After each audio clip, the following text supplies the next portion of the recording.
За сайн байцгаана уу хүндэт үзэгчдээ та бүхэнд ороо минь төргий. Микрофоны ард ярилцлага эхлэхэд бэлэн болсон байна. За өнөөдрийн манай ярилцлагт Монголын урчуудын эвлэлийн гишүүн, зураач Эрдэнэ болгон хүрэлцэн ирсэн байна. За сайн байна уу та? За манай нэвтрүүлэг бол энгийн чөлөөтэй. За та бол ерөөсөн чөлөөтэй өөрийнхөө байр суурийг илэрхийлээд чөлөөтэй сайхан ярилцж болно. Ихэвчлэн ер нь улс төрчнөр ордог. Гэхдээ бас нийгмийн янз янзын төлөөллүүд өөр өөрснийхөө дуу хоолойг өргөлгүй яах вэ?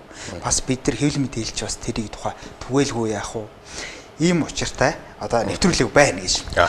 За таныг би урчуудын эвлэлийн гишүүн гэдээ танилцуулчлаа. Одоо урчуудын эвлэлийн гишүүнээр байж байгаа тий. Монголын урчуудын эвлэлийн гишүүн. Хамгийн сонирхолтой хамгийн маргаантай сэдвэр хоёлын яриагаа эхлэж бодож байна. Гэхдээ яг би танаас бүтээлийн чинь тухай асууна. Гэхдээ ер нь урчуудын эвлэлийн тухай би нэг хоёр хүнтэй уулзч ингэж ярьж ирсэн.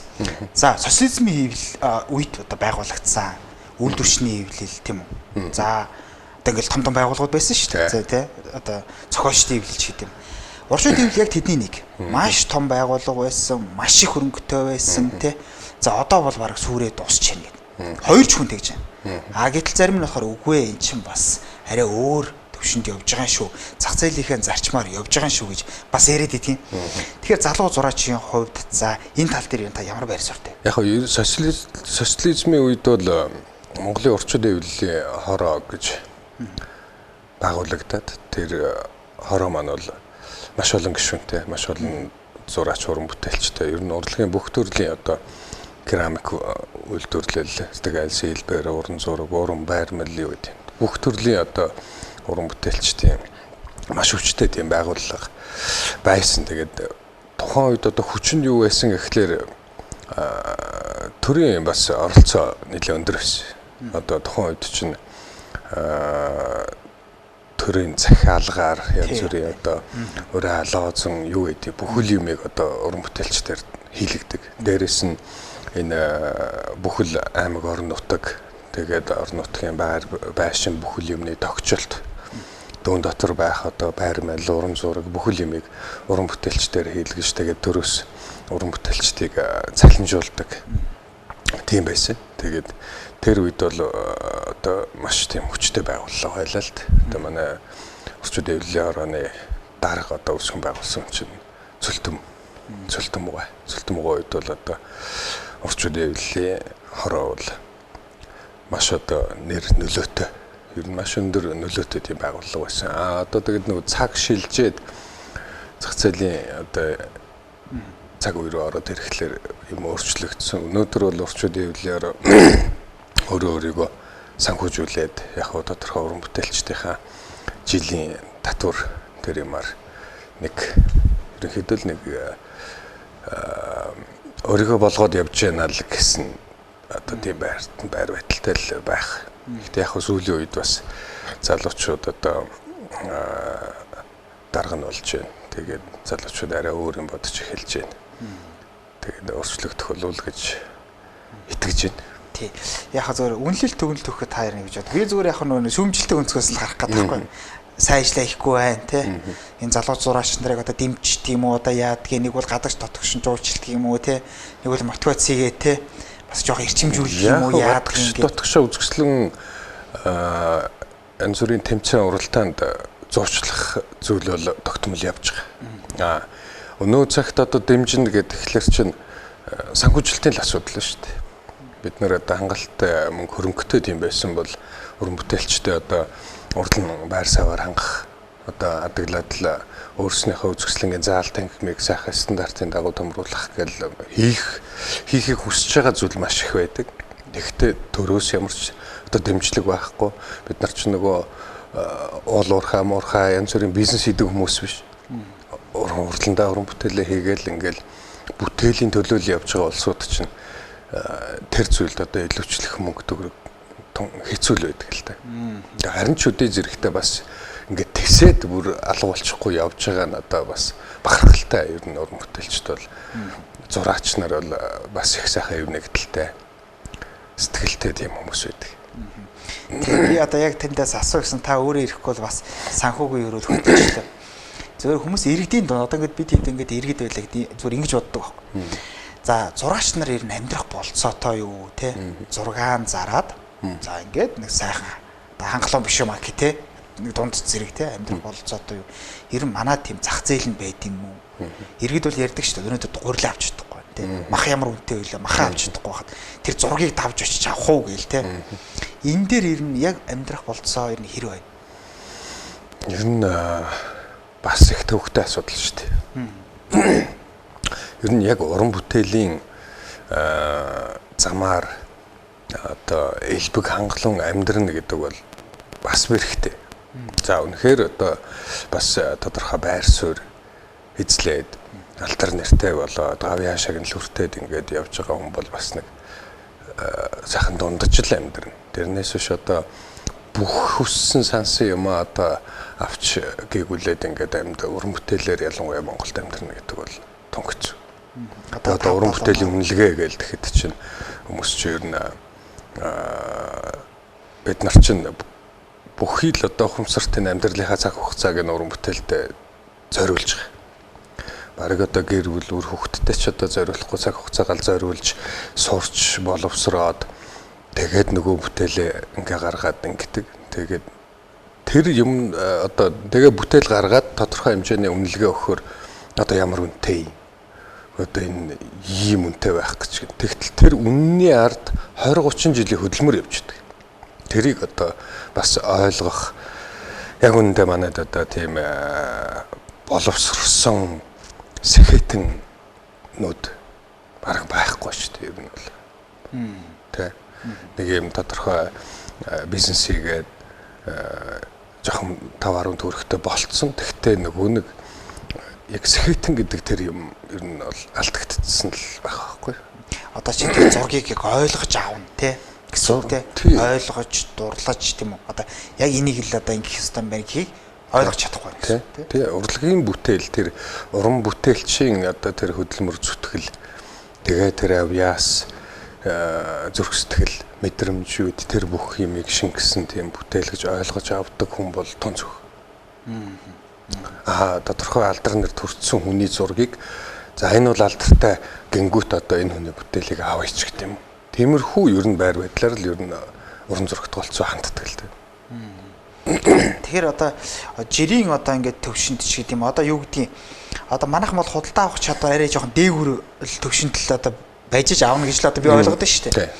Тэгтэл одоо жирийн зураач гэдэг юм уу гарч ирж байгаа ч гэдэг юм уу те. Эсвэл зүгээр бүтээлээ ингээ яаж байгаа тэр хүмүүст бол варан заа бас хөвмөгдөн байна те гэсэн дүү. Хомигдмал. Тэгээд хамгийн бас их харамсалтай зүйл нь юу гэхээр маш авьяастай уран бүтээлчд Монголд байна. Уран зохиол энэ ч бай, хөгжим энэ ч бай, дүрслэх урлагийн энэ ч бай. Бүх одоо урлагийн төрөлд авьяастай дуучид ч байт юм уу. Маш авьяастай хүмүүс байдаг. Тэгтэл энэ хүмүүс маань амжуулга залгуулахын төлөө хамаг одоо залуу халуунаас үнэтэй цаг хугацаа тэр нөгөө нэг өөр бүтээл бодоод явж явах хэвээр тэр цаг хугацаагаа зориулждаг. Тэгээд заа нэг одоо нэг жоохон юм хийгэх ингээх үед нөгөө авьяас билег нөгөө нэг халуун дулаан тэр юм ингээд хөрцсөн байх жишээтэй тэр бол одоо маш харамсалтай. Хуучин цагт бол одоо тэр социализмын үеийн Монголын орчуудын хөвлийн орооны одоо яг оргил эд үед бол авьяастай уран бүтээлчтэй дэмжиж явдаг байсан. Бүр тэр байтугай хөдөө орон нутг руу одоо энэ хөгжмийн зохиолчд нар их чинь хөдөөнөөс очиж сонгож авсан байгаа шүү дээ. Хөдөө очиж хүүхдүүдийг шалгаад за энэ хөгжим юм бичгээр сонсголтой юм байна. За энэ гарын дүүтэй авьяастай юм байна. Энийг одоо бодлогоор уран бүтээлч болгоно. Тэр авьяастай хүмүүсийг олж аваад тэднийг бэлддэг тийм бодлого байсан. Тэгтэл өнөөдөр энэ зах зээлийн энэ одоо арчилсан нийгэм гэдэг юмд чинь ерөөсөө бүгдийг аваачаад хөлгөө далаараа шидчихэж байгаа шүү дээ. Хэн сэлж чадна тэр нь амьд үлдэнэ. Энэ бол одоо бараг тэ зах зээлийн хууль ч гэдэг юм уу тийм харгас. Бараг ширэнгийн аимшигтай харгас. Ширэнгийн ер нь ширэнгийн юм яаж байгаа шүү дээ. Өнөөдөр мөнгөгүй хүн тийм юутай шүү дээ. Тэгээ мах юуны өн өсч яана гэдэг нь дахиагаа иддэг гэж шүү дээ. Тэгэхээр ч хөөж одоо ямар юу вэ? Бодлого тийм нэгдсэн ийм систем бодлого ерөөсөө байхгүй л байна л да. Тэгээ хэн сүүхээтэй хэн танил талтай нь л ер нь нэг хоолныхон мөнгөтэй л залгаж штэ. Авьяастай юм биш. Тий. За хоёул ингээд яг ерөнхий агуулгын тухай ингээд ярьлаа. Тэгэд хоёул одоо ингэж ярина. Та бол бас ингээд гадаадд төгссөн. Би бас таныг гадаадд одоо төгсөж ирсэн цөөн хэдэн зураачтай нэг, цөөн хэдэн залуу зураачтай нэг ч гэж одоо гэж ойлгож байгаа. Тэрнээс өмнө ер нь ингээд энэ уран зурагт дурлагч гэдэг юм уу те. Ер нь энэ анхны одоо юу ер нь яаж одоо хүмүүс бол ингэж ярьдаг шүү. Би тэр зургийг хараад гээл те. Миний надад тэр зураач илүү их сэтгэл үлдээгээд тэгээ би зураач болсон юм аа гээл те. Альсгүй тэр зураг надад илүү их сэтгэл үлдээгээд би энэ замыг сонгосон юм аа. Энэ замыг сонгоснороо би өнөөдөр бардам явж байна гэж зарим хүмүүс ярьдаг шүү. Яг тэрнтэй адилхан та ер нь яагаад яг энэ салбар яг энэ лөө ингэж орох вэ? За мэдээж мэрэж сонголоод багаас эхэлнэ шүү. Тий, яг хөө ер нь одоо хэрэг удам гэж ярил. Миний аав зураач мэрэгчлээ. Миний ээжийн талаас бол 3 бас зураач мэрэгчлээ, зургийн сургууль төгссөн тийм хүн баг. Одоо миний мэдхээр. Тэрнээс дээшээ одоо гарын дүүтэй хүмүүс байсан гэж бас сонсч байсан. Удам талаасаа бол ээж талаасаа ч аав талаасаа ч одоо бас зурх тийм урд үетэй тийм өгөгдөлтэй одоо байгалийн тэнгэрийн одоо хишгтэй тийм хүмүүс бол байх. Тэр бас нөлөөлсөн баг. Ер нь намайг баг байхад аав маань их шинжэнгөл зураг сууж байдаг. Тэгээд тэр зургийг ингээд тухайн үед чинь нөгөө нас орсон хүний хөрөг зурдаг тийм байсан. Тэгэхэд л аавын зурсан хөргүүдийг харахлаар ингээд нүд нь хаашаач өрөөнд дотор хаашаач явсан нүдэн дагаж хараад байгаа юм шиг тийм амьд л их сайхан харагддаг байсан. Тэгээд одоо бас тэрний нөлөө юм уу? Би бол хөрөг зурах бас их дуртай. Анх 10 жилээ төгсөх Дармын Батбаяр өгш манаас намайг одоо нэг бол уран зохиолоор, нэг бол уран зургаар явах хэрэгтэй гэж одоо бараг тулгаж хөөд гэж яаж яасан. Тэгээд уран зураг сонгоод тэгээ намайг 2 дугаар курст байхад би нэг дүрслэх хөрлөгийн дээд сургуулийнхаа цэвэрлэгч насан жаргал гэж оюун жаргал гэж ихчээ. Цэвэрлэгч настай ихчийн тэр хөргийг зурж ирсэн. Тэгээ Батбаяр өгш маань одоо энэ бол үнэхээр одоо сайхан хөрг болж. Энэ бол бүх хүний ээж гэж хэлж байсан. Энэ хөргийг харахад нэг тийм ээж хүний хөрг болж, их хүний хөрг. Тэр бол надад одоо маш их урам зориг өгч. Тэгэл би ерөөсөө дэрнээс хойш за би бол ерөөсөө л хөрг зураач, ерөөсөө л зураач болох юм байна гэдэг одоо итгэлийг бол ёстой огт дахиж эргэлзэхгүйгээр багшаасаа тэр урам зориг авч ирсэн. Тэгэл одоо энэ гадагшаа сургууль соёлд явах рэпний академид одоо 2 жил явж мэрэгжилд дэвшлүүлээд за сүүлд 21-с 24 оны хооронд Италийн Флоренцийн уран зургийн академи гэж англичуудын байгуулсан хувийн сургууль байдаг. Тэр сургуульд 3 жил яг одоо мэрэгжлийн уран зураач гэдэг одоо статустайгаар төгсч ирсэн. Тэгээ одоо л ер нь яг уран бүтээл рүүгээ яг гүнзгий орох гэж байна. Тэр харин тэр сургуулийг төгссөн цөөн хүн байдаг гэж ярьсан. Тэр ер нь 2 хүн төгссөн. Нэг нь 2012 онд уран баримлаар манай Баясгалан төгсөж байсан. Уран зургаар миний би сурч төгссөн. Тэгтээ та хоёр бол өөр тийм ээ? Өөр. Нэг баримл нөгөөх нь юу шүү. Уран зураг. Тийм. Бас ингээд яг та ингээд асуултыг хөтлөөд байна. Би нөгөө тааны нөгөө хөрөг зурдгийг бас мэдээд байгаа учраас тэр чинь бас асуунтаа гэж бодоод ингээд байгаад байсан.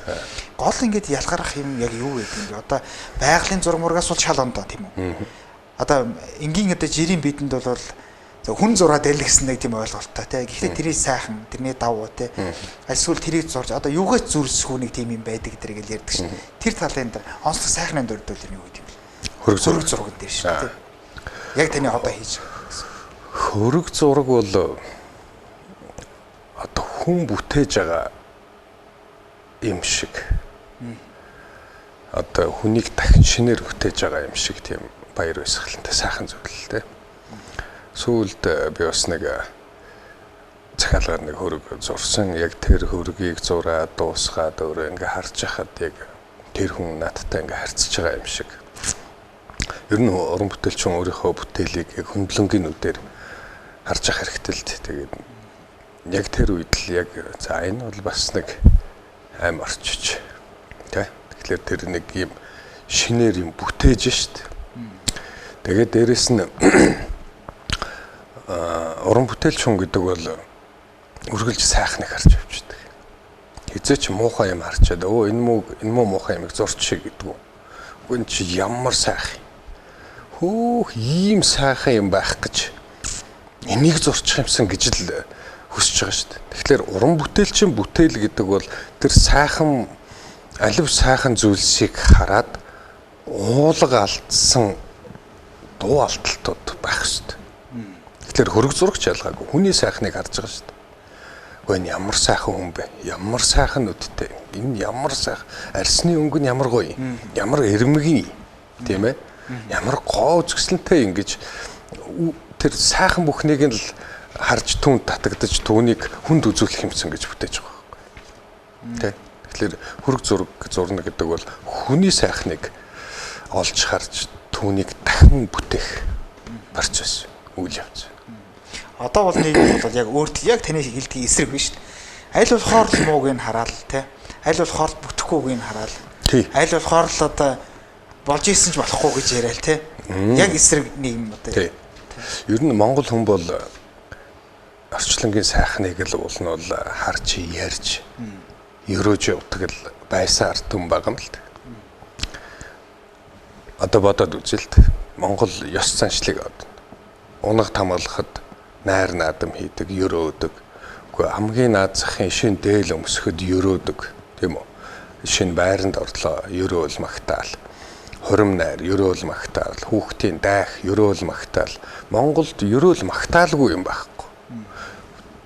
Цаг үргэлж ерөөж магтаж алив юмсын сайн сайхныг харж байгаа хүний сэтгэлд яаж муу юм багтах юм бэ? Бид тийм байсан. Өнөөдөр бидний гол гээгдчихэд байгаа зүйлс бид нар үндэснийхээ тэр язгуур өв соёл, онцлог тийм үү? Энэ заншил одоо ёс заншил, хорио цээр гэдэг энэ бүх юмнуудыг алдсанаас болоод барууны соёлыг шүтээд байгаа шүү дээ. Америк тэгдэг. Тий, энэ бол мохор сүсэг тийм ийм. Тэгтэл өнөөдөр яг үнэндээ бол эсрэгээр монголчуудын тэр ёс заншлын ард хэдэн мянган жил таниад болно болохгүй гэдгийг нь ёс заншил болгоод үлдээсэн юм их чинь барууныхаа өнөөдөр тэр секрет энтергээд нэг шин юм нээсэн юм шиг. Тэгтэл бид нар хэдэн мянган жил түүгээр хэрэглээд амьдраад ирсэн ард түмэн байсан баг. Маш өндөр ёс суртахуунтай, маш өндөр соёлтой. Тэгээд одоо би нэг одоо говьд Өмнө Говь аймаг зохион байгуулагддаг Төмөн Тэмээний баяр гэж сайхан баяр байдаг жил болго. Тэр Төмөн Тэмээний баярын сэдвээр би нэг 5 метртэй маш том бүтээл хийж байгаа. Тэмээчд, говийн тэмээчд, малчин хүний тухай. Тэгээ түүн дээр одоо яг таны дөрөвний ярьдаг энэ нэгэн бол одоо муу мухайг л ярьж байна гэдгийн яг эсрэгээр нь би зурж байгаа. Та нэг инээж ханаасан, баярлж цэнгсэн тийм хүмүүсийг зурж байгаа. Малчд. Монгол хүн тийм юм дутагдчих шүү дээ. Өнөөдөр сайн сайхан юм дутагдчих. Бид нар нэгнийхээ сайхныг олж харж чадахгүй байна. Төрс ах дүүс хоорондоо муудаж байна. Бүр эцэг ихээ хүртэл шүүхтэл ингээл. Гэхдээ бид нар тэр би нэг нэгэндээ сайхан үгийг хэлж ярьж өрөөж одоо энэ төр засаг тийм юм гээл хараж өрөх оронд бид нар өрөх хэрэгтэй. Бүх юмыг сайхан өрөөж ингэж яах юм бол хүний сэтгэл ариусна. Хүний сэтгэл ариусвал яах вэ? Тайван амгалан байна. Тайван амгалан байвал яах хүн аз жаргалтай л байна шүү дээ. Түрүү та нэг сони юм хэллээ нөгөө харах үндсэг гэд та ардын зурч чөлтмөгөө би тэдний урлагаар ягаад ч юм яваад орчихгүй. Чөлтмөгөөг нэг чогсомгоо одоо орч байна. Би одоо танд тийм өндөр настай юм болоо гэж чогсомгоо одоо ааби урланд байсан шүү дээ. Тэгээ би яваад орчихгүй. Тэгээ яваад орсон нэг хөрөг зураг байна. Чи энийг хардаа гэд. Тэгээ би зүгээр ингээл харж байгаа шүү дээ. Ерөөсөн тэгээд өө чи тэгж хараад бол бүтэхгүй гэд. Тэр ер нь тийм харах юу байна те. Яаж одоо энэ үзэгчдийн нэг сонирхолтой байх нь л да. Зургийг нэг харах тийм нэг өнцөгч гэх юм уу? Харах нэг юм байдаг те. Одоо тэрийг одоо би яг юу гэж хэлэх вэ? Ер нь яг миний ажигласнаар их тийм сэтгэлэн тунгалаг байгаа хүмүүс зургийг их сайхан хардаг. Яг өнцг нь биш үү? Тэр булнаас арай ондоо, энэ булангаас арай ондоо биш. Тэр биш. Тэр зургийг харж мэдрэх талаар ярьж штэ. Тэр хүний сэтгэл тунгалаг байх тусмаа тэр уран зургийн сайхан өнгө, тэр сайхан хэлбэр, тэр сайхан тэр уран зураг дүрслэгдсэн тэр сайхныг олж хардаг. Ямар гоё зураг вэ гэдэг.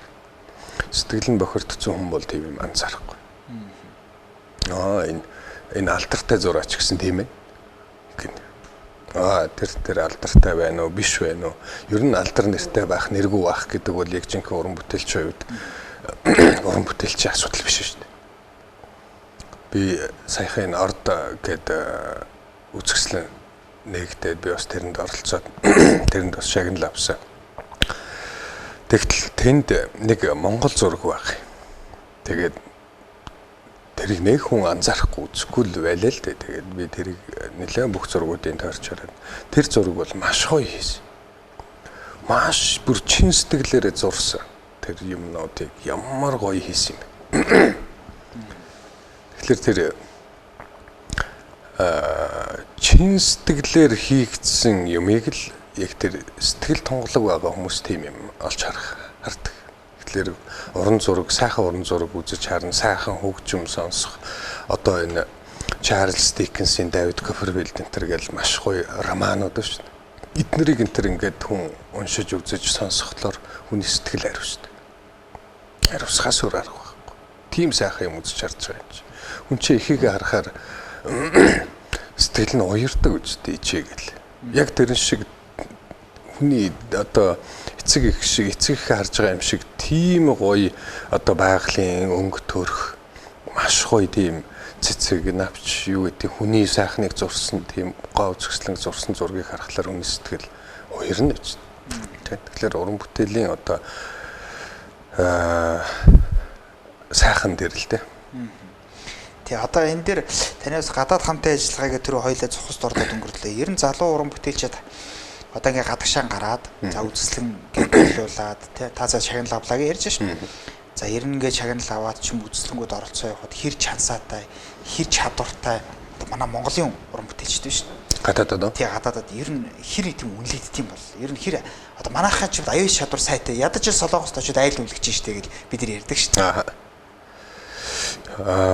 За ер нь одоо энэ дүрслэх урлагчин дотроо ингээд төрлүүдтэй. Орчин үеийн дүрслэх урлаг гэж байна тийм ээ. Бодит суур уран зургийн чиглэлээр явдаг юу гэж байна. Манайх бол ер нь орчин үеийн чиглэлээр ер нь одоо contemporary урсгал чиглэлээр бол гадаадд бол нэлээд бас өндөр байр суурьтай.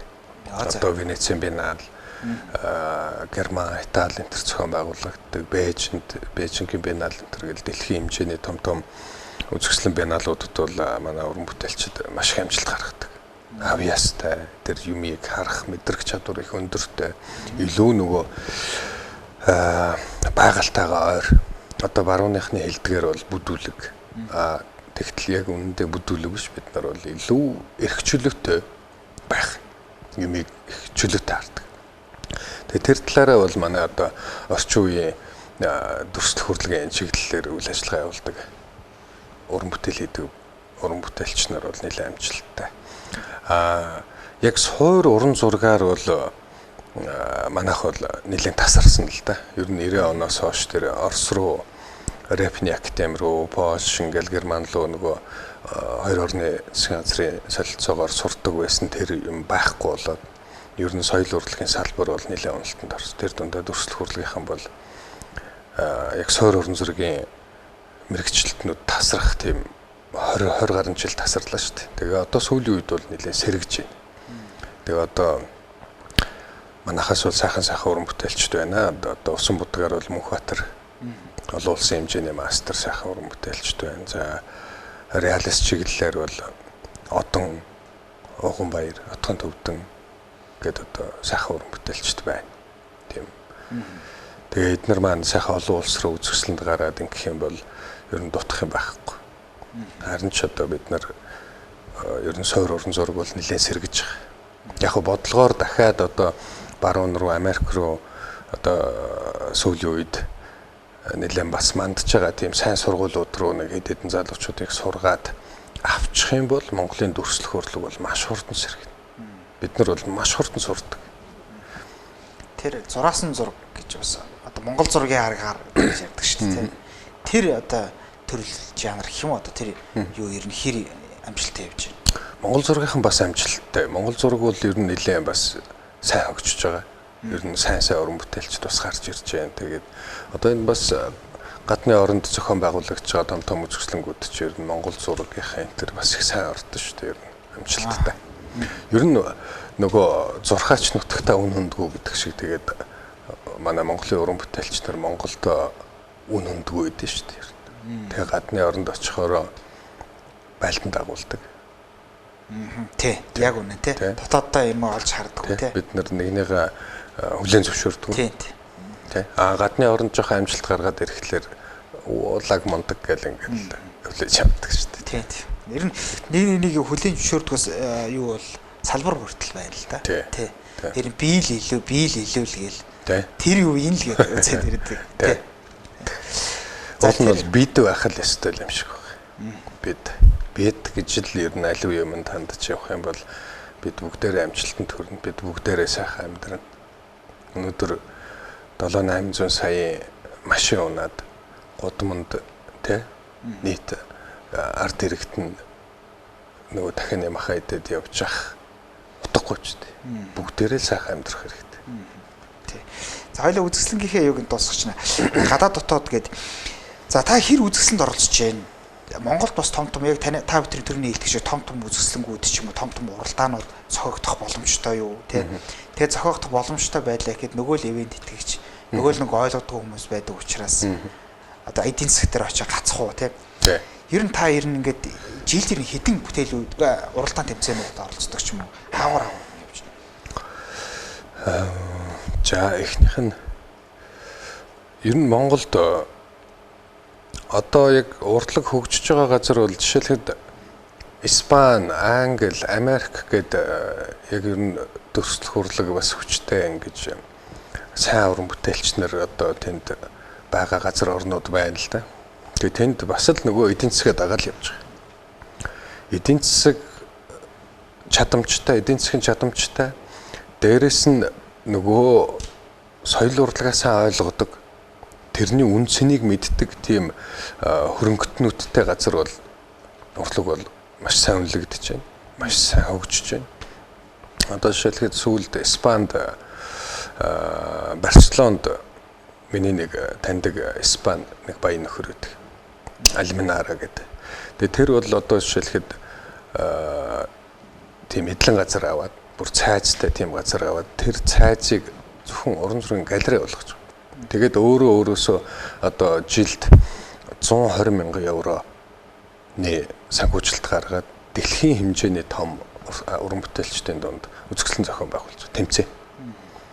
Тэгээд дэлхийн бүх орноос одоо шалгарсан уран бүтээлчдийг Испанд, Барселонд цуглуулад тэдний бүтээлээ судалдаж аваад тэдний бүтээлийг одоо Испанда авч үлдээд үзүүлж харуулад ингээд явах тэр чинь бас л соёл урлагийн маш том бодлого явж байгаа. Монголд бас энийг зохион байгуулж болно. Ийм олон улсын авьяастай сайхан уран бүтээлчдийг оролцуулсан тэмцээн зохион байгуулж болох ч өнөө л нөгөө санхүүжилтийн асуудал. Тийм санхүүжилтийн асуудал шийдэхгүй бол гадны хүмүүс ч ирэхгүй шүү дээ.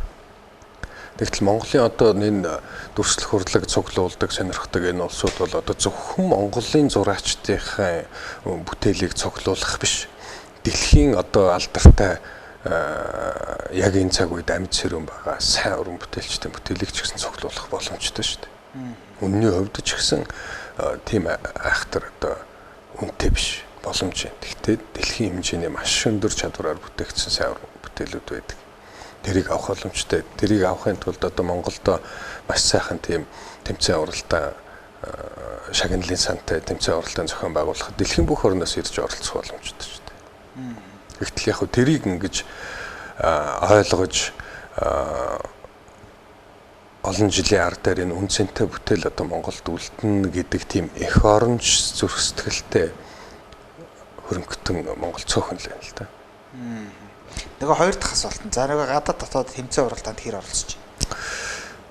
За нодлон Америкийн хөрөг зургийн нийгэмлэгийн гэж тэндээс зохион байгуулсан хөрөг зургийн тэмцээнд оролцсон. Тэнд 1200 уран бүтээлч оролцсон тийм тэмцээн болсон. Тэгээд тэнд финалийн 20-д орсон.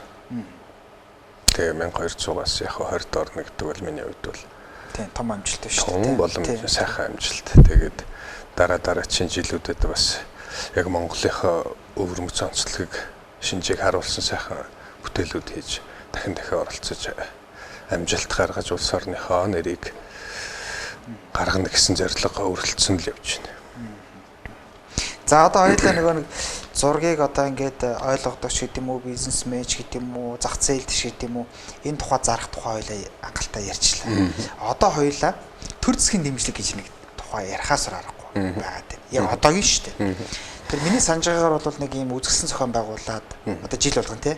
Тэгээ нэг төрөөс тэрийг нэг худалдаж аваад тэрийн уран зургийн галерейн сан өмөрөхтэй төвшөлөөтэй тэр юу ер нь одоо хэвээр юм уу болсон. Энээс өөр ер нь яг бодтой яг ямар дэмжлэг байдгийн бол жишээ нь одоо кино урлагийн зөвлөл гэж байгуулагдаад тэндээс ингээ сан хөмөрөг мөнгө төгрөг өгөөд тийм ээ ингэж нэгээр бөөм шөмжилж явсан шүү дээ. Яг тэрэн шиг дүрслэх урлагийн салбарт яг ингэж өгдөг юм байдаг юм уу тий. Одоо гадаад дотоодод одоо ерөнхийлөгчийн ч юм уу ерөнхий сайдын ч юм уу улсын хурлын ажлыг дагаад өөрийнхөө бүтээлүүдийг сурчлагч гэдэг юм уу тий тэрүүгээр төр засаг дэмжин ч гэдэг юм ийм юм юм байдаг. Ер нь энэ бас л орхигдсон зүйл шүү дээ. Одоо Монголын уран зургийн галерейд бас сайн өмөрөгчөөр нэг жил гараа жил эртээ ажиллаж байсан. Тэгэхэд бас жилдээ Монгол улс санхүүжилт гаргаад нийт уран бүтээлчдийнхаа донд том үзэсгэлэн зохион байгуулад тэгээ шилдгийг тодруулаад түүнийг нь улсын сан өмөрөгт худалдаж авдаг. Тийм байсан. Тэгээд одоо сүүл сонсохноо нэг жилд нэг 50 сая төгрөг төсөөлт юм уу. Одоо яг нарийн бас мэдэхгүй байна. Ер нь 50 хавцаа гэж сонсч байсан. Тэгээд 50 сая төгрөгөөр жишээлхэд 10 бүтээл худалдаж авах тийм төлөвлөгөөтэй ч байх одоо жишээлхэд тий. Тэгэхэд нэг хүний одоо бүтээлийг 5 сая төгрөгөөр үнэлж авах гэдэг бол хэн тэнд шилдэг бүтээл өгөх үү? Ер нь махан идэж тэр хамаг одоо цагнаар хамаг юм яасан бүтээлээ 5 сая төгрөгөөр хинч өгөхгүй шүү дээ. Яг хөө манай уран бүтээлчнэр бол за яста улсын сан мөрөгтөө өгж байгаа юм да гэж л өгж байгаа болохоос биш тэр худалдаж авч байгаа үнэнд хинч сэтгэл хангалуун биш үү. Хуучин бол энийг бол маш өндөр үнээр хангалттай үнээр худалдаж авдаг байсан. Үнэхээр ч сайн бүтээлүүд худалдаж авдаг байсан. Тэгээд одоо тэрний хүчинд л Монголын уран зургийн галерей гэж өнөөдөр байна шүү дээ. Тэр улсын бодлогоор яаж ийсэн. Тэгтэл уран бүтээлчийг одоо төр засгаас дэмжих дэмжлэг бол наандаж тэр жилдээ нэг удаа зохион байгуулж байгаа. Тэр улсаас зохион байгуулж байгаа оноо шилдэг бүтээлийн худалдаж авах үнэлгээ үнийн дөнгө нь өсгөд өгчих хэрэгтэй. Ядаж 10 дахин юм биш тийм тий. Одоо нэг бүтээлийг нэг 50 сая төгрөгөөр худалдаж авнаа. Нэг 500 сая төгрөг төсөвлөөд. Тэгэхэд тэр бүтээл уран бүтээлч нар чинь бүтэн жилийн турш тэрэнд сайн бүтээл өгөхийн тулд хамгийн сайн хамаг авьяас урыг гаргана үстэй. Тэгээд тэр бүтээлээ зарсан үнэлгээгээрээ ч гэсэн нөгөө хүн чинь нэг хэдэн сар талах бодохгүйгээр дараагийнхаа бүтээлийг хийх нөхцөлийг нь тавьж өгч байгаа байхгүй. Урам зориг өгнө. Тэгээ одоо ингээл жишээлхэд төрийн шагнал янз бүрийн гавьяат юм авлаа л гээл тэгж хуучин бол төрийн шагнал авсан бүтээлүүдийг уран зургийн галерейд байрлуулдаг байлаа шүү дээ. Тэгээ одоо манай Ахмад уран бүтээлчдийн төрийн шагнал авсан бүтээлүүд бүгд уран зургийн галерейд байж ах жишээтэй. Энэ бүтээлээр энэ хүн ийм шагналга авчээ ч гэдэг юм. Энд чинь түүхэн тийм архив болж үлдэж байна. Тэгэхээр төрийн дэмжлэг бол яалтгүй дутагдж байгаа л да. Яг уу тодорхой одоо бизнесийн байгууллагууд, компаниуд тодорхой бас соёл урлагийг ус ойлгож дэмждэг одоо хүмүүсийн нуруунд дээр Монголын дөрвөлөх урлаг бас чамгүй сайхан хөгжиж байна. Тэр хувийн хвшил тал руугаа л юм. Хувийн хвшил тал руугаа тэр бизнес хийдэг сайхан уран бүтээл цуглуулж худалдаж авдаг энэ хүмүүст бол талархах хэрэгтэй. Эднэр бол төр засгийн хийхгүй байгааг хийж байгаа бас гавьяа байгуулж байгаа улсууд. Тэр миний төрөний хилдэг бол ордос байхгүй юм байна. Тэр кино урлагийн зүйл нэг мөнгө өгдөг гэдэг шиг. Одоо та хэд нэгдээд нэг төсөл мөсөл яагаад ч гэдэг юм уу, нэг юу яагаад улсаа одоо соёлын яамнаас тийм үү? Соёлын спорт залуучуудын яамнаас төсөв аваад тэрүүгээр ажил хийх ч гэдэг юм ийм байдгүй юм тийм. Одоо тэрийг өстой сайн мэд. Ямар ч байсан одоо Венецийн Биенал байт юм олон улсын тийм дэлхийн хэмжээний том үзэсгэлэн Биеналд явхад бол уран бүтээлчдийг бол соёлын яамнаас дэмждэг гэж сонсч байсан. Гэхдээ би бол тийм авч үзээгүй болохоор бас мэдэхгүй л тийм. Ер нь яг үзэгчид сонирхолтой байх үднээс би бас сонирхолтой юм асуух гээд байна. Уран бүтээлчид өөрснийхөө онгодыг оруулахын тулд жоохон янз янзын хэрэгжилчдэг, зарим нь архитар суучдаг гэж ярьдаг шүү дээ. Сохтуу зураач нар гэж зарим бас яриад идэг тийм. Нэрэн тэр зүйл ер нь энэ онгод Монголтой хамаатай юм. Зүгээр яг санаа үзэгчид бас сонирхолтой. Зарим нэг арх ингээд хэтрүүлээд ингээд уухаараа ер нь ингээд цэх алах чадах. Тий, чадахгүй шүү. Тэгэхээр уран бүтээл хийхэд шалгаа байхгүй. Ер нь энэ бол их буруу нөгөө нийгэмд ингээд тарцсан яриа л да. Ер нь ямар ч хүн арх уухаараа тэр хүний ур чадвар нэмэгдээд явна гэж байхгүй шүү дээ. Тий. Энэ бол одоо маш буруу ойлголт. Би бол амьдралдаа арх уугаа цогтөө зурж үзээгүй. Чадахчгүй. Энэ боломжгүй зүйл. Тэгээд ер нь үеийнхнаас аач бай өөрийнхөө дээш үеийн уран бүтээлчдийг ч гэсэн харж байхад ер нь архитарс их хэтрүүлж уудаг хүмүүс юм хийдэг шүү дээ. Арх хэтрүүлээд архины байнгын хэрэглээтэй хүмүүсээс бүтээл гэж юм гарахгүй. Яг хөө тэр хүн өөрийгөө л зугаацуулаад нэг бистелаг юм хийцэн гэж бодож болох юм. Яг жинхэнэ уран бүтээлийн үүднээс аваад үзэх юм бол уран бүтээлийг эрүүл сэтгэлээр, тунгалаг сэтгэлээр, тайван тогтун сэтгэлээр л юм. Тэрнээс биш согтуу, өлчөө, гөлөмцөө тийм бүтээл хийнэ гэж бол тийм юм байхгүй. За хоёлаа энэ аливаа юм чинь дандаа л нэг ирээдүйн рүүгээ харж ярьдаг. Ирээдүйд юу болох вэ? Ирээдүйдийг нь ирээдүйдийг нь гэж ярьдаг шүү дээ. Хоёул ирээдүйн рүү ярина. Та бүхэн ярилцах цаг бас өндөрлөх тийшээ хандж байна. Тэгэд дараагийн яг бас хүмүүсийн сонирхдаг юм л да. Энэ зураач нар одоо ингээд ажиллаад ингээд амьдраад ингээд явна гэд хоёулын төр эдийн засгийн асуудал дээр нь ярьжлаа. Гэтэл яг өнөөдрийн байдлаар Монголын зураач нар хэр амьдарч аваа. Одоо Ахмад үеийн гэл байж штэ. За залуучууд нь бол орчин үеийн дагаад одоо ингээд ажиллаж яг Ахмад үеийн хэр амьдарч байгаа. Одоо би чинь түрүүнд Раби урлан гэрлээ штэ. Ерөн зайлх хүүхэд эндэл байж байгаа хамтдаг штэ. Ер нь уран бүтээлч хүн баянч байсан, хэр таарахынч байсан жаргалтай амьдардаг улсууд.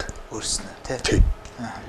Ер нь тэр элбэг хангалуун байх, үнэтэй машин тэрэг унах, ор таршин таусанд байх, энэ төр бол нэг тийм юм тоодгүй улсууд л та. Яг уу яг энэ цаг үеийн одоо үнэлэмжээр амьдралын чанар хэр байна вэ гэх юм бол яг л гудамд гараад энгийн ард иргэд яаж амьдарч байна? Бид нар бүгдээр яг л тэгж амьдарч байгаа. Ер нь би бол нэг ахтар хадгаламжтай баян тансаг зураач бол Монголд ер нь байхгүй байна. Тэгэхээр ер нь яг хүний амьдралд хэрэгцээтэй эргэлж болох хувцс сонор идэж болох хоол хүнстэйг л байдаг. Тэрнээс бол одоо тийм их баян тансаг зураач гэж ер нь Монголд хавардаа ер нь. Ер нь бид хэд чи ингээд амьдтай бие биенээ хайрладаг нэг шүлэг байдаг шиг. Ер нь ингээ байгаа та битэрч бас түрүү нэг хүлээн зөвшөөрөхгүй тухай бас баахан ярьлаа тий. Бас хүлээн зөвшөөрдөг юм байна. Одоо шинэ өнөөдөр одоо ингээл бас ингээл мэдээ ингээл явж जैन тий. Одоо зохиолчдын одоо баш тий том шагналч гэдэг юм аа сүс сэтгүүлч гэдэг юм ингээл агсан өнгөрчлөө гээл тий. Тэгээ бид нар тэрий чи яах юм? Хизээ хойно тий. Ингээл яаж байгаа тий. Тэгэд яг нэг юм амьд сэр үед нь магтагч юм уу? Амьд сэр үед нэг их ч юм ийм л. Тэгэхээр өнөөдрийн ингээ амьд сэрүүн үед байгаа бас яг дээр үеийн тий танд одоо үлгэр дуурал болж исэн зураач дүрдийг бол одоо хэнийг дүрдэж болох вэ? Зураач уу?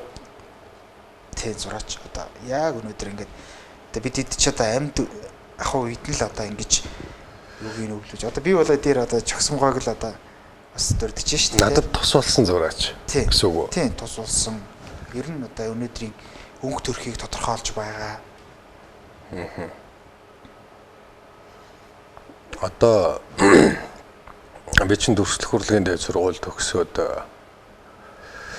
хаста нэг сурахын хүсэл эрмэлзэлд автцсан цаг үе байсан. Тухайд ч одоо сайн зурж чадахгүй. Тэгээд тэрийг ингээд зурж чадахгүйгаа мэднэ гэдэг чинь тарчлаантай шүү дээ. Сурмаар байдаг. Тэгээд тэр үед одоо хашаа Орсын албаны улсын Санкт-Петербург хотын рэпний нэрэмжит уран зургийн академид очиж анх сурч илаа. Тэгээд түүнд одоо тусалсан отхон төвдөн зураач. Миний одоо бас найз л та. Отхон төвдөнд бол би одоо бас талархаж явдаг. Энэ бол одоо миний бас амьдралын нэгэн том хуудас эргэхэд их чухал нөлөө үзүүлсэн хүн байгаа. Одоо түүнд тусалсан одоо Дамдын сүрэн гэж куратор байна. За бас Гүнжин сүрэн гэж бас миний сайхан зураач найз бас байгаа. Тэгээд эдгээр маань надад одоо бас яг уран бүтээлч дээр сургууль соёл сурах тал дээр их тусалж ирсэн. Тийм одоо уран бүтээлчдээсээ дурдах юм бол тийм. Бас хүмүүсийн бас сонирхоод байдаг юм. Бас уран бүтээлчдээс бас асуугаад байдаг. Өөрхийн үгээр хийлэхгүй юм уран бүтээлд шиг хийчдэг гэдэг. Бухимдлаа тэ юу вэ? Хий гэснэ ч юм те. Тэгэхээр та тиймэрхүү одоо зүйл тохиолдож байгаа. Ер нь та энэ өөрхийн яг би нэг нийгэмд хэлмээр байна да нэг те. Гэтэ би зүгээр амаараа хэлээд яах тийм. Бүтээлээрээ гаргачих гэдэг. Яа, үе бас тийм бодогдно л да. Яг ер нь уран бүтээлийн зорилго бол одоо нийгэмд ингээл нийгмийг шүүмжлэгч байд юм уу?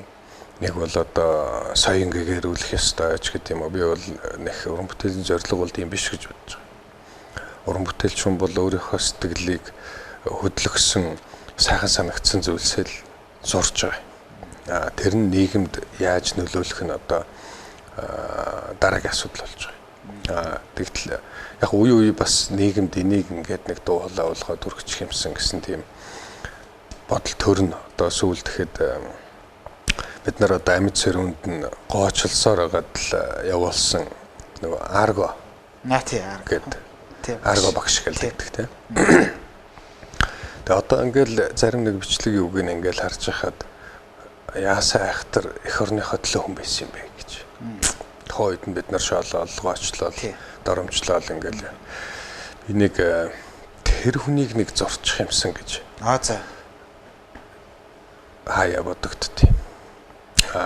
Одоо бас тэр Түмэн Тэмээний баярын талаар хийж байгаа том бүтээл бол одоо яг нийгэмд ингээд бид нарт үгүй болоод байгаа тэр Монгол хүний баяр баясгалан сайн сайхан тэр нэг юм баяр баясгалтай царай төрх тэр имийг л үзүүлэх юмсан гэж бодож байгаа. Нэг тийм гонж гутарсан биш. Ёстой нэг инээж ханаасан баярлж цэнгсэн тийм хүмүүсийн малчтын одоо тэмээтэйгээ тийм сайхан бүтээлийг хийж байгаа. Монгол ах уу тий. Тэгэхээр тэр уран бүтээлээрээ одоо энэ ертөнцид одоо дайн, тулаан, хэрүүл, тэмцэл энэ юм хэрэгс сэтэрч шүү дээ. Одоо бүр дийлдэхэ байж байна. Өнөөдөр хүн төрлөختөн бидэнд юу дутагдж байна? Сайн сайхан юм л дутагдж байна. Тэгэхээр тэрийг үзүүлж харуулж, уран бүтээлээр үзүүлж харуулах юмсан л гэж бодож байна. Тийм. Тэгээд төрөн би тантай ер нь альва юм ирээдүйн тухай ярьдаг тий. Хойлоо ирээдүйн тухай ярина гэд байгаа нэг ийм учиртай асуулт байсан юм. Ер нь одоо ингээд энэ залуучууд ер нь одоо ингээд хүүхдүүдэд одоо ингээд дугуулам секс хичээлүүлдэг шүү дээ. За тэгээд дөрс сургуулийн дугуулан тэгж явж जैन те. Ингэж ирээрээ гээл те. За магадгүй одоо ингээд яг тань шиг юм зураач нар ч гэсэн хажуу таныг дугуулан ингээд ажилуулсан гэж байж байгаа те. Тэгэхээр энэ одоо хүүхэд залуу үеийг яаж одоо ингэж бэлдэж ингэх вэ? Одоо эн чинь зүгээр бас л нөө төр засагтайгаа холбогдчиход байгаа те.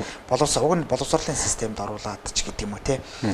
Бүр ингээд системтэй цогц байдлаар ингэж ойлголтыг өгөх үг нь хэрэгтэй байгаа. Тэгэхээр өнөөдрийн энэ боловсролын яамч гэдэг юм уу энэ тал дээр ер нь бас нэг талдаа хойроо нөгөө талдаа энэ юуг нэг туцгаж өгөхгүй л байгаад байгаа санагдаад байна. Энэ дээр санал нэгддэг та.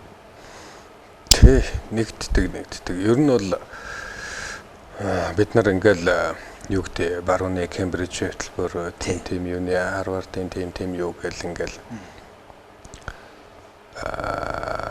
гадныхныг л шүтээд байна. Тэгэхдээ бид чинь хэдэн мянган жилийн түүхтэй ард юм блэ. Тэгэхдээ нэг хүнийг хүн болгох ухаантайгаар ард юм шүү дээ. Хүнээр хүн хийнэ гэж байгаа шүү дээ. Тэгэхээр бидний эцэг өвгөд өөр хүүхдээ яаж хүмүүжүүлж, яаж сургаж ирсэн. Тэр ахуй соёл нь ямар ахуй соёлоор хүнийг хүн болгож ирсэн бэ гэдэг юмыг орхигдуулчаад байна л да. Бид нар барууны Европын сэтгэлгээ тэр газар орны байдал өөр, хүмүүсийн мах цус нь өөр, соёл нь өөр. Тийм одоо соёл дээр бий болсон боловсролын системээр Монгол хүнийг хүмүүжүүлэх гэдэг. Тэгэд энэ нь ажиллахгүй болоод ирэхлээр өнөөдөр боловсролын хямрал гэдэг юм чинь үүсэж шít. Бид нар өөрснийхөө юмыг нөгөө айлаас ирэхээр авдраа уудлаа гэдэг шиг бид нар өөрснийхөө авдрыг уудлах цаг болцсон. Монгол хүнд ямар хүмүүжил хэрэгтэй? Монгол эр хүнийг яаж Монгол эр хүн болгох? Монгол эмэгтэй хүнийг яаж Монгол эмэгтэй хүн болгохын гэдэг хүүхдийг яаж хүмүүжүүлэх? Гэгчлэнгээ эн чин ахуй соёлтойгоо уялдсан боловсрал байхгүйгаас үүдээд өнөөдөр бид нар ёс суртахууны ингээд маш том хямралд орчод байна шүү дээ. Ерөөсөө энэ ёс суртахууны хямрал чинь ахуй соёл алдагдсантай л холбоотой. Өнөөдөр бид нар ёс уламжлал дээр суурилсан ёс суртахуунаар шийдэх асуудлыг бүх юмыг хуулиар шийдэх гэж үзэж байна шүү дээ. Өнөөдөр маш их хууль гарч байна. Тэгтэл тэр хууль гарах тоолонд хүний ёс суртахуун гэдэг зүйл дороотж байгаа шүү дээ. Хуулиар тэгээгүй гэдэг үгийг хүн болгоо хэлж байна. Тэгтэл энэний урд ёс суртахуунаар уулнаас шийдчих ёстой зүйлийг бид нар тэгж дороотцсон л байгаа. Бүх юмыг хуулиар шийдэх гэж үзэж байна. Боломжгүй шүү дээ. Хүний тэр адгийн хөгийн зан чанар болгонд хууль гаргана гэх юм бол өнөөдөр хүн төрлөختөн хуулиндаа дарагдчихад шүү дээ. Ёс суртахууныг хууль зохицуулахгүй гэж ёс суртахуун ярьсан тийм. Тэгээ ёс суртахууныг суулгадаг зүйл чинь өв соёл. Энэ ёс уламжлал байгаа шүү дээ. Жишээлхэд тэр айлын хаалганы босгонд эргэшгэж болохгүй, хаалга алдалж болохгүй, настай хүний урдуур гүйж яриаж болохгүй, жирэмсэн хүний урдуур яаж болохгүй, гол усанд ингэж болохгүй энэ төр гэл. Энэ бүх юмар чинь маш их зүйлийг шийдчихдэг байсан. Тэгэхдээ өнөөдөр энэ бүхнийг одоо мохор сүсэг гэж нөгөө барууны соёлын нөлөөнд ороод өөрснийхөө маш өндөр ёс суртахууныг бид нар уландаа гიშгснээс өнөөдөр Монголын энэ ёс суртахууны төрийн дороотл, энэ хүмүүсийн зан арын шингийн дороотл болгон чинь өв соёлоо алдснаас л үтчихэж байгаа юм. Миний харж байгаа. Тий. Яг энэ асуудалтай холбогдуулаад ингэж суух гэдэг юм би. За ингээд хүүхэд залуучууд бол одоо тэр дугуулсан секс ч юм уу те. За мэрэгчлээ сонгоод ч юм уу. За ингээд явлаа. За ингээд дөрс сургуулийн салбарт орлоо гэж үү. За та бүхэн үзэж байгаа хүмүүс өө энэ нэр мундаг зураач байна те. Энэ зураач шиг би нэрээ ингэж мэрэгчлээ сонгооч гэдэг тийм сэрэлтэж болно шүү дээ. За гэтэл энэ салбар маань өөрөө хэр шударга вэ гэдэг нэг юм асуудал бас гарч ирээд байдаг. Энэ салбар бүр дээр. Жишээ нь одоо ингээд хэвлэл мэдээллийн салбар, сэтгүүл зүйн салбарыг бол за шинэ сэтгүүлч бол авиастай за хөдөлмөрч явахад гараад ирдэг л одоо ингээд яриад идэг шин. Тэр шиг ингээд танаас салбар хэр шударга вэ? Ер нь ингээд хойч үеийн хүлээж авахад хэр шударга, хэр өрсөлдөлтөө бөгөөд одоо нэг юм танил таалагдаад сүүлийн үед янз янзын ярьд өлчихэд шүү. Яг хөө ер нь нөгөө хүний нүдэн дээр ийл байдаг учраас арцсангуй шударга л та. Үнэхээр хүн бусдаас илүү ур чадвартай, бусдаас илүү авьяастай, бусдаас илүү одоо бусдын хараагүйг харж бусдын мэдрээгүй тэр сайхан зүйлсийг хийж чадах юм бол энэ бол боож хаахын аргагүй тийм зүйл шүү дээ. Үнэхээр гайхамшигтай тийм уран бүтээл хийчих юм бол хүнийг дуалдуулж чадах юм бол сайхан л нэр төртөө сайхан л амьдрна. Тэгэхээр арцсангуй шудраг салбар. Ер нь энэ урлагийн салбар бол ялангуяа дүрслэх урлагийн салбар бол яг хүний нүдэн дээр ил байдаг. За утга зохиолын салбар бол хүн унших нөгөө нэг тэр ойлгох юмныхаа цар хүрээгээр бас яг жинхэнэ аль нь сайн зохиолчин гэдэг нь бол мэдэгдэх үгүй нь юу баг. Тэгтэл хөгжим дүрслэх урлаг гэдэг бол яг хүний чих нүд гэдэг бол шууд одоо ямар нэг үгүйгээр хараа алгагүйгээр хүлээж авдаг зүйл учраас арцсангуй цэвэр эрүүлэлтэй. За баярлалаа. Ингээ та бүхэн нэвтрүүлгийн дөрөвд өндөрлөө бас сонирхолтой зүйл ярьж байгаа. Би гол нь ингэж л та бүхэн гол зорилго тийм. Ер нь энэ сэтгүүлч байхын гол зорилго, ер нь хүмүүстэй ярилцсан гол зорилго бол нийгэмд ямар ойлголт өгөх юм тийм. Зөв бол зөвийг, за муу бол муугийн, муухай бол муухайг тийм. Гэтэл та бүхэн харж байгаа энэ хүмүүс бол яг хэр өрсөлдөөнтэй нийгэмд амьдарч байгаа юм бэ? Зах зээлийн зарчмаараа өөрснөө амьдарч чадж байгаа юм уу? Би одоо танаас нэвтрүүлэг ихтгэл асуусан шүү дээ. Зураач хүн баян амьдарч чадах уу тийм? Зураач хүн мөнгөтэй амьдарч чадах уу гэдэг шиг. Тэрэн шиг мэрэгжил бүхэн сайхан гэдэг шиг яг өөр өөрийнхөө юуг л зөв ойлгох хэрэгтэй байна тийм үү? Тэгэхээр та ерэн залуучуудаа хандаж ирнэ юу гэж хэлэх вэ? Одоо ингээд төгсөл та бүхэн нэвтрүүлэг өндөрлөө зүгээр нэг сүүлийн үгийг бас залуучуудаа одоо бол хөгшин хүмүүс бол бааб руугаа хэлдгээр те 67 оныхон одоо үхээд усвал одоо Монгол сайхан хөгжих гээд байна гэдэг шиг те тэгэхээр одоо хөгшин хүмүүс бол одоо ингээд тэртээ нийгэм бүтээсэн залуучууд гол нь залуучууд ер нь одоо та сайн хэлж байна өрсөлдөөн гэж би бас одоо 20 эдтэй байхдаа өрсөлдөн өстэй тэгин тийм агуу зураач болно тэгин ингэнэ гэж боддог байлаа. Тэгээ одоо бол арай бас арай өөрөөр боддог болж байна. Юу гэхээр энэ өрсөлдөөнөөс ч болоод хүн хүнээ байж эхэлж байна л та.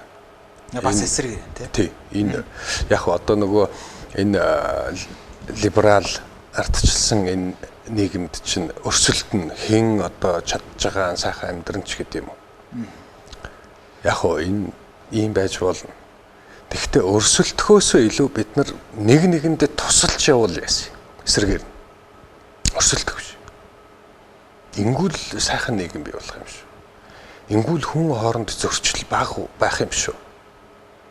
Тэгэхээр залуучууд өөр хоорондоо өрсөлдөж ингэх биш. Өрсөлдөөн гэдэг бол дайсан бий болгоно. Энэ бол миний дайсан. Энэ бол миний өрсөлдөгч гэж. Тэгтэл энэ миний нөхөр, энэ бидний нэг гэж ингэж хараагаа өөрчлүүл яасан. Нэг нэгэндээ тослуул яасан. Өрсөлдөх биш. Бүгдээрээ сайхан амьдрий. Бүгдээрээ сайхан ур чадвартай болъё. Бүгдээрээ сайхан зүйлийг хэлцэж ярьдаг болов яасан гэж эсрэгээр нь харин ингээ гэж уриалмаар байна. Маш сайхан бүтээл гаргаж штэ. Дэлхийд бас Монголын нэрийг бас гарах болтгоо гэж бас хүсье тий. За баярлалаа. За хүндэт үзэгчтэй микрофоны ард нэвтрүүлэг энтрүүд өндөрлөө. Дараа 7 өдрийн цагтаа иргэн уулзъя. Баярлалаа.